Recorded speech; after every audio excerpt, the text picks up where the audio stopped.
రాహుల్ గాంధీలో ఎంతటి దేశద్రోహపు బుద్ధి ఎక్కడి నుంచి వచ్చింది నాకు అర్థం కాలేదు. భారతదేశపు జట్లు ఎన్ని కూలినయ్యో రాహుల్ గాంధీకి చెప్పాలా? ఎక్కడ కూలినయ్యి ఇంతకీ? ఎవడు చెప్పాడు ఆయనకి?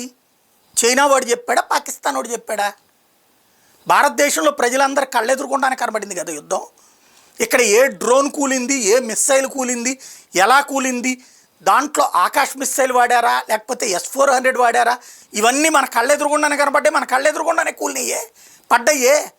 వాడు వేసినటువంటి అట్టించి షెల్స్తో బాంబులతో పేల్చినప్పుడు ఇక్కడ కూలినటువంటి ఇళ్ళు మనకు కనబడ్డాయే. విమానం కోల్తే కనబడదా? యుద్ధ విమానం కోల్తే కనబడదా? దేశంలో ఉన్నటువంటి ప్రజలకు తెలీదా అదంతా? అయినా సరే విమానాలు భారతీయ ఎన్నికల్ని చెప్పండి చెప్పండి చెప్పండి అని పదే పదే మాట్లాడుతున్నాడు. ఎందుకని? చైనా వాడు JF-17 JF-19 దెబ్బకి JF-10 దెబ్బకి రఫేల్ కూలిపోయింది అని తప్పుడు ప్రచారం చేస్తుంటే, వాడి విమానాలకు సంబంధించినటువంటి మార్కెట్ డౌన్ అయితే దాన్ని కవర్ చేసుకోవడానికి వాడు నాటకం ఆడుతుంటే, వాళ్ళ కోసం వాళ్ళ మార్కెటింగ్ కోసం ఈ నాటకాలు ఆడుతున్నాడా? చైనాతో కుదుర్చుకున్న MOU అదేనా? చైనాతో కుదుర్చుకున్నటువంటి ఒప్పందం అదేనా?